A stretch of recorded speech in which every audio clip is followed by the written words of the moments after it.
Participar comigo disso? Amém. Mas aí existe uma coisa interessante, né? Muitas pessoas acham que o nosso fim, né, seria a salvação e depois chegar ao céu, né? Mas na verdade o propósito de Deus não é esse. O propósito de Deus maior é voltar a trazer novamente aquilo que Ele lá no princípio, porque às vezes a gente baseia-se na questão da salvação por conta da queda do homem. Então parece que fica dando a impressão de que Deus estaria consertando o que o homem fez de errado, que o homem estragou, né? Lá no pecado, lá no Éden. E não foi assim. E o propósito eterno de Deus, a salvação é só um meio para novamente Deus agrupar novamente as pessoas, os seus filhos, novamente trazê-los para junto dele.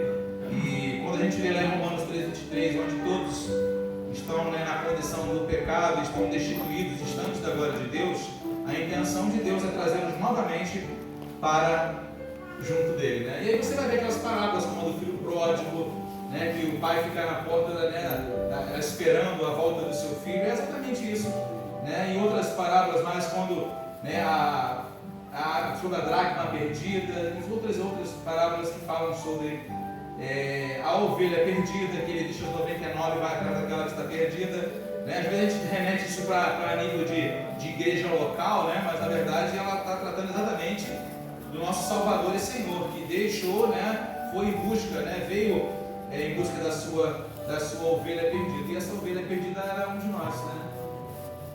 Interessante que ele singulariza, né, essa questão da ovelha, e a gente pode sentir exatamente como aquela pessoa individualmente sendo aquela ovelha que estava antes longe, distante, né, perdida, machucada, e ele com muito carinho e amor pegou nos seus braços e trouxe para o seu lugar de segurança. Coisa linda isso, né? E nós vamos ver aqui, eu quero ler com vocês alguns textos, e nós vamos notar, perceber que a coisa começou lá naquele momento, né? Quando Deus fala assim, não coma desse fruto, né? E aí o homem foi lá e comeu daquele fruto e complicou toda a situação. Mas aí qual foi a intenção de Deus em criar o homem? Em Gênesis capítulo 1, versículo 26, vai dizer isso para nós. Eu queria convidar você para nós lermos lá no iníciozinho, ali no Gênesis, livro do princípio, né? O Gênesis capítulo 1, versículo 26. Você conhece esse texto, né? Ele é muito conhecido. Gênesis 1, 26. A intenção de Deus ao criar o homem foi essa. O que diz lá? Façamos o homem à nossa imagem, conforme a nossa semelhança. A intenção de Deus é essa. Fazer o homem conforme a sua imagem e a sua semelhança. E dando a ele mais o que? Dando a ele poder para quê? Para que ele tenha domínio sobre os peixes do mar, sobre as aves do céu, sobre os animais domésticos, sobre toda a terra e sobre todos os répteis que rastejam pela terra. Às vezes a gente tem visto algumas pessoas falarem, né, e até mesmo passa até um pouco na ficção em alguns filmes, né, sobre que o próprio homem é aquele, ele mesmo que está destruindo a terra, destruindo a natureza, né? Algum pessoal do meio ambiente, né, da área de meio ambiente, de ecologia, né, tem falado isso, né, que o homem, na verdade, quem está prejudicando a terra é o próprio homem, ele está destruindo, né? Mas na verdade, irmãos, Deus fez o homem para dominar. Para dominar. E quando a gente começar a dizer que na verdade o homem que está, é claro que as obras que ele tem feito, né, a maneira que ele tem utilizado, tem realmente causado problemas no ecossistema e tudo mais, sabemos disso. Inclusive, há uma responsabilidade também de Deus em cuidar da terra. Deus deu o homem para cuidar da terra. Então, o que acontece hoje também é um desvio, né, por consequência do pecado. Mas essa consequência, a gente às vezes, as pessoas acabam uma vez dando aquela ênfase de que realmente o homem é culpado. Então, né, tem que destruir o homem, tem que acabar com o homem, tem que acabar com a raça humana. E aí a gente começa a entrar numa questão que aí vira um princípio contra Deus. Temos que tomar muito cuidado com isso. E aí, irmãos, a intenção de Deus ao criar o homem qual era? Era que ele tivesse, e isso está escrito uma família de muitos filhos, no versículo 27 e versículo 28. Olha só o que diz lá. E criou Deus o homem à sua imagem, a imagem de Deus o criou, homem e mulher os criou. E Deus o abençoou e disse: sede fecundos, multiplicai-vos e enchei a terra e sujeitai-a, dominai sobre os peixes do mar. E ele volta a falar novamente sobre isso, eu não vou repetir.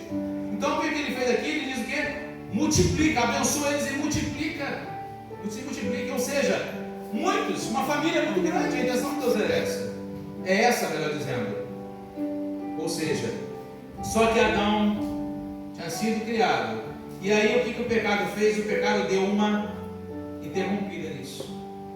E aí aconteceu o que, irmãos? Essa família, o que aconteceu com a família? Você percebe que você vai ler o livro de Gênesis, vai perceber que a queda, são expulsos do lugar da moradia, da habitação deles. E aí quando vão para a distância, quando são lançados na terra, acontece o que? Acontece ali o homicídio de Caim matando Abel. Mais um partir, um romper, né? Um desfazer de família. Perceberam o que aconteceu? Deus falou, olha, sede fecundo, abençoa eles, fala, multipliquem, sede fecundos, enchem a terra. E o pecado veio aqui, o pecado trouxe divisão. Então tudo aquilo, você pode entender, pode resumir aqui nesse momento, irmãos, que tudo aquilo que vem para dividir as famílias, procede do pecado, procede do mal. Deus quer que as famílias estejam juntas, unidas. Amém? Amém. Bem, e aí o que ocorreu, irmãos? E aí Deus desistiu por causa disso? Não, Deus não desistiu do propósito dele. Embora esse homem tenha pecado, irmãos, a Bíblia vai falar para nós que Deus não mudou. Deus não tem planos, né? Deus não fica assim. Às vezes nós pensamos que Deus assim, o homem fez uma coisa errada, caramba, eu tenho que mudar de ideia agora, o que eu vou fazer agora? Deus começa a pensar o que eu vou ter que fazer agora. Às vezes a gente tem na nossa cabeça a pensar isso, mas Deus não, irmãos. Deus ele tem um plano, um propósito. E ele vai continuar fazendo o seu propósito eterno, sem desviar nem para a direita nem para a esquerda, e vai realizar. E aí o que ele fez, irmãos? Eu preciso fazer o quê? Eu preciso criar uma nova raça, um novo povo para mim. E aí por quê? Porque todos os homens após Adão, eles tornaram-se pecadores. O que precisou acontecer, irmãos? E lá em Romanos, eu queria que você pulasse agora, Romanos não, Coríntios. Em Coríntios, primeira carta de Paulo aos Coríntios, não é Coríntios, tá? É Coríntios, tá bom? Não é igual o pessoal, o torcedor gosta de gritar, vai Corinthians, não é vai Corinthians não, é Coríntios, tá bom? Primeira carta de Paulo aos Coríntios, capítulo 15. 1 Coríntios, capítulo 15, versículo do 45 ao 48. Olha só o que está escrito lá. 1 Coríntios, capítulo 15, do versículo 45 ao 48. Paulo vai dar algumas explicações que são muito importantes para nós, para a gente entender isso, esse conceito de família, conforme Deus assim pensa. Faz assim, está escrito o texto assim: pois assim está escrito, o primeiro homem, Adão, foi feito alma vivente, o último Adão, porém, espírito vivificante. O último Adão ele está se referindo para sobre Jesus, tá? Continuando aqui. Mas não o primeiro, não é o primeiro o espiritual, e sim o natural, depois o espiritual.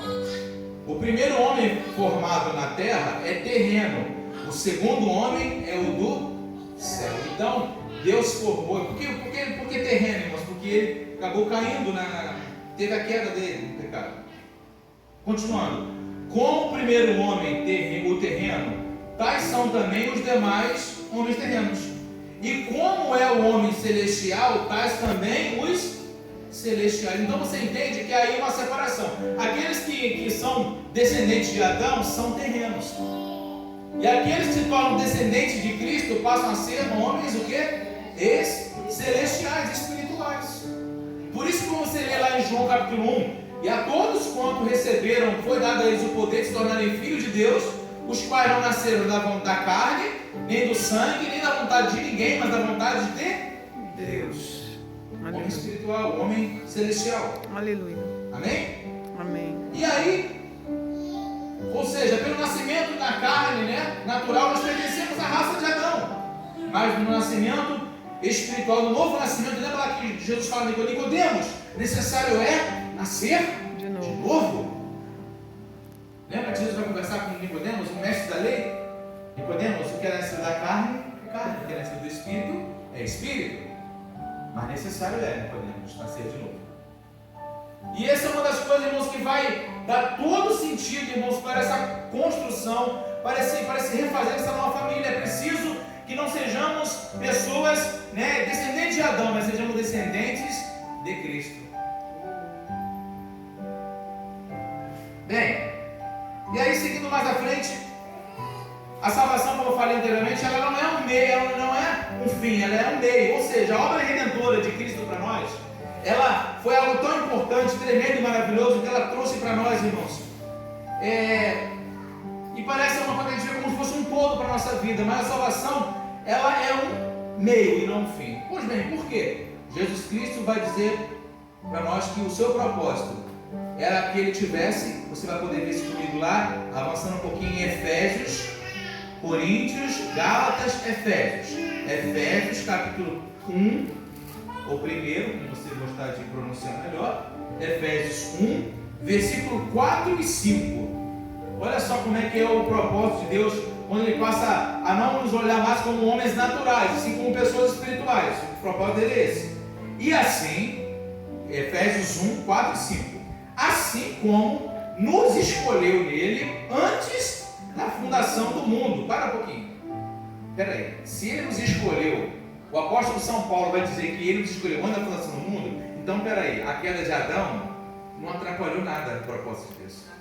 Porque Deus já tinha exercido o propósito dele muito antes de Adão e Eva caírem no pecado. Glória a Deus. Amém? Você está conseguindo enxergar isso? Amém. Que bênção, né? Que bom. Que bom que a gente não depende das vontades das ações humanas para Deus agir. Deus age sobre nós independente das ações humanas. Aleluia. Bom, ainda bem que é assim.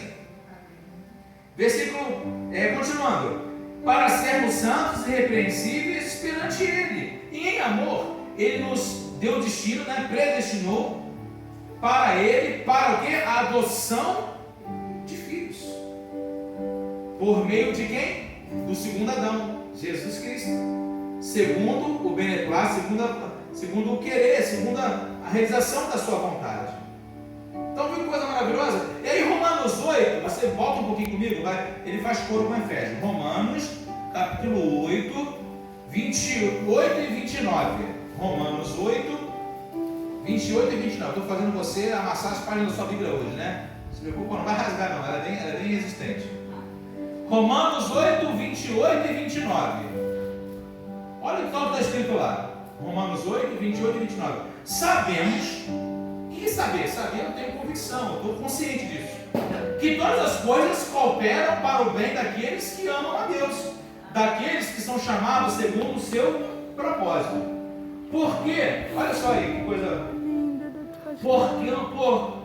Porquanto aos que de antemão conheceu, também os predestinou para serem conformes o que? A imagem. O que falou no princípio lá? Façamos o homem a nossa imagem.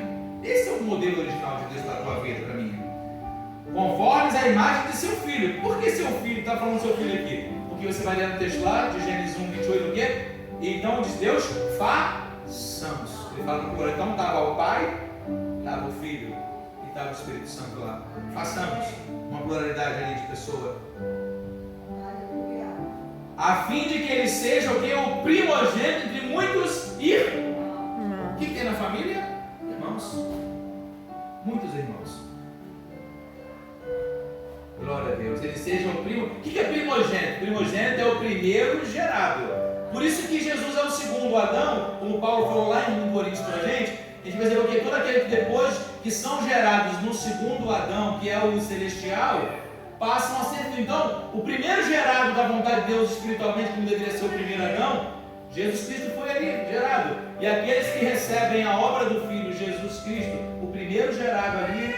Então, você pode acreditar nisso, que coisa maravilhosa. Pode parecer um pouco abusivo, mas Jesus é o nosso irmão mais velho. Amém, aleluia. Pode parecer um pouco estranho, né? Ele é Senhor na nossa vida, mas o Pai tem um conceito de família tão íntimo, porque família é assim, né? Família tem intimidade, né? Tem coisas que cada família tem as suas particularidades, né? Tem hábitos e familiares que acontecem, né? Embora até algumas pessoas falem, poxa, mas que coisa mais esquisita, mas coisa mais feia e tudo mais, mas são o quê? São intimidades, são geradas na família. Deus também tem uma intimidade. Deus tem a liberdade de dizer que Jesus Cristo é o nosso irmão mais velho. Amém. Embora seja o nosso Salvador e nosso Senhor. Aleluia. Coisa linda, que coisa mais íntima. É só para aqueles que podem sentir-se à vontade nesse ambiente, né? Porque é um ambiente de liberdade. Jesus Cristo não traz para nós um ambiente de opressão, de prisão, de aprisionamento. É um ambiente de liberdade. E no seu Filho nós podemos né, Jesus, nosso irmão mais velho, nosso Senhor e Salvador, Ele proporciona para cada um de nós. E aí, irmãos, como é que funciona? Como é que fica isso aqui? Porque a vontade dele também, em Filipenses, vai falar também, a gente já está caminhando para o fim. Em Filipenses, essa outra carta também, Coríntios, Gálatas, Efésios, Filipenses. Capítulo 3, Filipenses, é uma cidade que tinha lá na Ásia Menor, chamada Filipos. Ele escreve uma carta, né, para a igreja dessa cidade, chamada Filipos. Então, quem mora em Filipos é Filipenses, entendeu? Filipenses, capítulo 3, versículo 12, até o versículo 14. Olha só o que está escrito aí. Capítulo 3, versículo 12 ao 14. Por quê? É ter uma família perfeita em Cristo. Então diz lá assim: não que eu já tenha recebido ou que já tenha obtido a perfeição, mas eu faço o quê? Eu prossigo para conquistar aquilo para que também fui conquistado por... Então eu fui conquistado por Cristo Jesus para se tornar uma família com Ele. Amém. Irmãos, ele vai dizer: quanto a mim, não julgo haver alcançado. Paulo não fala assim: eu sou o bambambam, eu já estou lá na frente. Não. Paulo fala assim: mas uma coisa eu faço, eu me esqueço das coisas que ficam para trás e eu avanço para as que estão dentro de mim mesmo. Ou seja, né, já viu aquele tipo de ambiente que todo mundo fica sempre lembrando do passado? E havia um passado ruim, né? Que não vai levar nada, não ajuda, só atrapalha. E Paulo falou assim: olha só, eu não quero dizer que sou melhor que vocês não, meus irmãos, mas é o seguinte, eu achei melhor deixar as coisas que não aproveitam, que não são interessantes, deixo para trás e vou adiante das coisas que são mais interessantes. Eu vou viver a minha vida com família, é isso que ele está dizendo em outras palavras. E nós também devemos fazer o mesmo. E aí, o que são essas coisas que às vezes nos incomodam? É a culpa, né? A culpa, às vezes a culpa ela tenta nos deixar paralisados, né? E Paulo fala assim: olha, não se preocupe não, até porque o próprio Senhor disse que os nossos pecados, Ele não lembra mais, né? Então, se aquele momento ali, se a gente entende essa obra, que a gente passa a se tornar uma família de Deus, as nossas culpas, irmãos, elas são todas pelo nosso irmão mais velho apagadas, que elas foram feitas lá na cruz do Calvário. Aleluia! Glória a Deus por isso, obrigado, Senhor, por essa obra. E aí, irmãos, para nós irmos para o fim, ou seja, a obra não consistia apenas em buscar a redenção do homem, mas em apresentar este homem a Deus restaurado à imagem de Cristo. Colossenses fala isso, não precisamos ler lá. Mas é como se define o propósito de Deus eterno de Deus para a nossa vida, irmãos. Simplesmente é que nós entendamos que nós lemos lá em Romanos 8, 28 e 29, que nós temos que entender que Ele de antemão nos conheceu e nos deu destino para sermos uma família de muitos irmãos, e que Jesus Cristo é o primogênito. Ele é o primeiro dos nossos irmãos, que foi gerado pelo Pai. Amém. E aí outra coisa que vai mostrar para nós, irmãos. E aí é uma infinidade de textos, mas uma família. Ou seja, uma família, veja interessante isso. Uma família de muitos filhos, semelhante a Jesus. É o que nós lemos em Romanos 8, 29. E aí o que é uma família? Uma família vai falar de unidade. Amém? Ou seja, é um requisito indispensável do cumprimento do propósito divino para a nossa vida. Ou seja, é necessário que os filhos de Deus sejam a imagem de Jesus. Ou seja, os irmãos não podem ser brigões, né? Não sejam, né, facciosos, gostem de divisões. Ou seja, temos que entender isso. Ou seja, de muitos filhos, ou seja, de multiplicação. Lembra que Deus falou lá em Romanos, lá em Gênesis, falou assim: olha, Deus abençoou e falou aqui para eles: sede fecundos, multipliquem. Ou seja, uma família de muitos filhos. E qual é o teu papel, o meu papel, irmãos, nesse dia de hoje? É o que está escrito lá em Romanos, lá em Mateus 28, 19 e 20. Portanto, ide fazer discípulos, batizando-os em nome do Pai, do Filho e do Espírito Santo. Aleluia. Muitos filhos, glória a Deus. Ou seja, está havendo uma multiplicação. E o mais importante é esses filhos multiplicados, eles são uma família, mas eles são mais do que tudo, o mais importante, eles são semelhantes a Jesus. Irmãos, às vezes o ambiente religioso torna para nós uma esfera de dificuldade muito grande, né? Porque o pecado ele traz um revés, ele traz uma depreciação, ele traz uma perda nos valores. E a gente olha assim: nossa, mas Jesus foi um homem santo, não teve culpa alguma, tanto confirmado pelos próprios homens lá por Pilatos, por Herodes. Não viram culpa alguma nele, embora os religiosos estavam querendo condená-lo por uma questão. E eles vão dizer: eu não vi culpa alguma, até lavam as mãos. Você conhece lá a história? Mas aí, irmãos, o que aconteceu? Quando fala que nós somos semelhantes a Jesus, devemos ser semelhantes a Jesus, está falando que nós devemos ser sobre edificados. Ou seja, nós temos que entender, irmãos, que o propósito de Deus para nós envolve a multiplicação das vidas, que vão ser edificadas em unidade, para até que elas possam crescer na estatura de Cristo. Aleluia. Sermos semelhantes a Jesus. Sim. Semelhante a Jesus. Jesus foi, ele falou que aprendei de mim, que sou manso e humilde de coração. E vocês vão encontrar o que?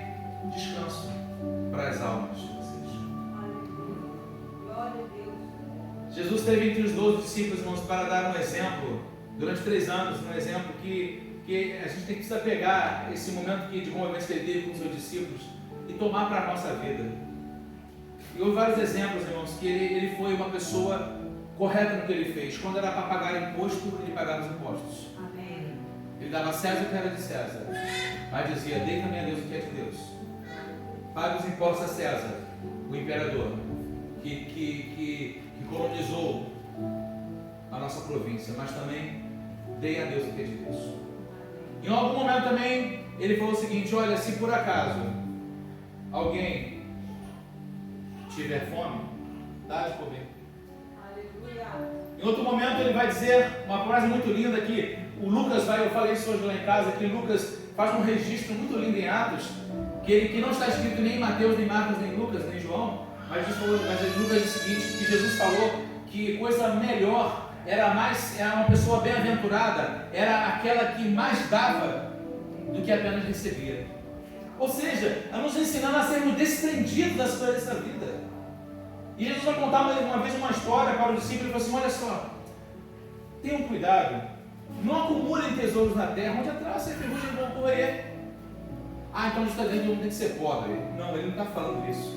Ele está dizendo que nossa vida não pode estar apegada a essas coisas.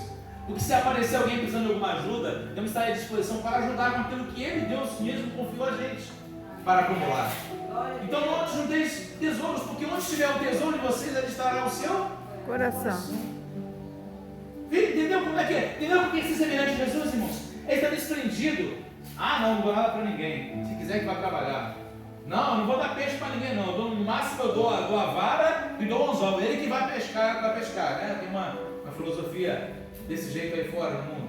Mas na verdade ela retrata simplesmente uma pessoa egoísta que não pode ajudar ninguém. No fundo é essa a realidade.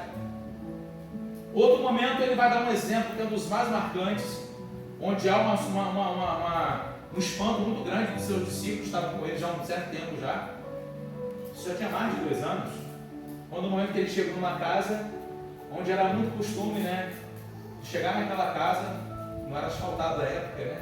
Não tinha companhia, não tinha prefeitura que asfaltava. Roma não queria saber de asfaltar naquela época, a cidade. Mas o texto vai narrar pra gente que ele chega naquela casa com sandálias, com os pés empoeirados. Jesus tira a roupa dele principal, pega uma toalha, pega uma bacia com água e se abaixa. E fala assim: discípulos, venham cá que eu quero lavar os pés de vocês. Uma ação essa, irmãos, que era feita por uma pessoa que era um empregado em cada residência, tinha uma pessoa, um servo que fazia essa tarefa. E aí quando Jesus toma esse lugar, ele sendo mestre, coloca como servo, o primeiro, o mais falastrão, você sabe quem é, né? Que era Pedro, né? Pedro falou: não, pode parar. Hoje seria, vai dizer: pô, pode parar com você aí, levanta aí, pode parar. Que lavar meu pé o quê, tudo? Vai se rebaixar disso não. Aí Jesus fala para ele assim: olha, se eu não fizesse com você, você não faz parte da minha família, você não tem parte comigo. Exemplo de humildade.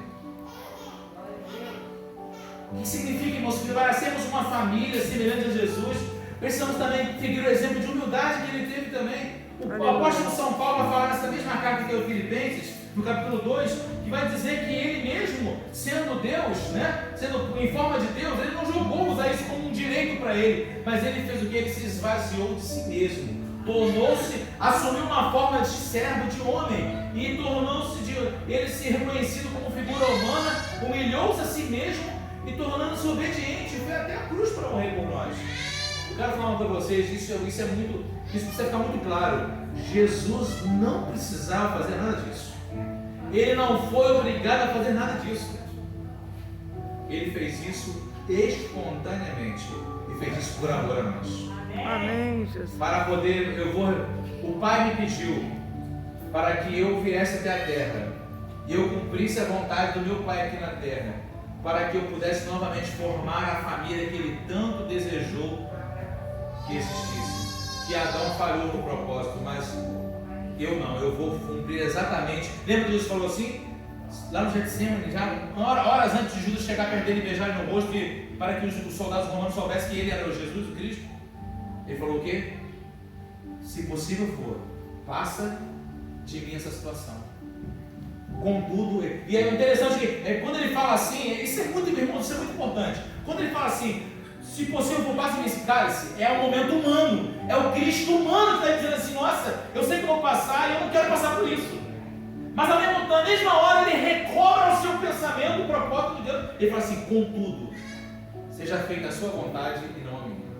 Aleluia, Jesus. Então, outra característica, um discípulo semelhante a Jesus, ele não vai passar a fazer a sua própria vontade, ele vai fazer a vontade do Pai dele, que é o Senhor Deus. Aleluia. E aí o texto, Paulo vai dizer que por causa dessa condição dele ter obedecido o Pai até a cruz do Calvário, desde o texto seguinte, do versículo 9 do capítulo 2 de Filipenses, porque Deus também o exaltou de maneira tal, dando a ele um nome que está acima de todo nome, para que o nome dele, o nome de Jesus Cristo, se dobre os joelhos do céu, na terra e debaixo da terra, e toda língua confesse que Jesus Cristo é o Senhor. Amém. Para a glória de Deus Pai. Glória a Deus. Então, não se preocupe. Você vai obedecer a Deus. E aí me faz lembrar nos relacionamentos, né, no dia a dia, na vida, ele vai dizer o seguinte: se por acaso alguém quiser te bater numa face, dá uma tarefa na outra dele, né? Não é isso que ele disse? Não, ele falou não. Oferece a outra. Ou seja, não reaja. Se alguém te pedir a tua capa, dá também a túnica também, oferece mais uma coisa a mais. Se alguém pedir para você caminhar 1 milha, caminha 2 com ele. É interessante a história da milha, eu já falei para vocês. A história da milha é porque existia uma lei em Israel, volto a dizer que foi colonizada pelos romanos, e houve ali termos de convivência entre os romanos e os israelitas, os hebreus. E aí acontecia o quê? Foi leis que faziam, né, para conciliar o comportamento, a boa convivência entre romanos e israelitas. E aconteceu o seguinte: havia uma lei que os romanos, quando chegavam à cidade, os cidadãos de Israel tinham que ajudar esses homens a carregar suas malas. E aí a lei era a seguinte: não era obrigado a levar até a casa daquele romano que estaria instalado naquela hospedagem. Mas a lei era o seguinte: para que não virasse um abuso, eles teriam que caminhar apenas por 1 milha, carregar a bagagem daqueles homens romanos. E aí Jesus vem e contraria os princípios humanos. Ele fala assim: se alguém te pedir para caminhar 1 milha, caminha 2. Se é para fazer o bem, faz o bem completo. Amém. Se é para fazer a coisa certa, faz até o fim. É exatamente isso que ele está dizendo para nós.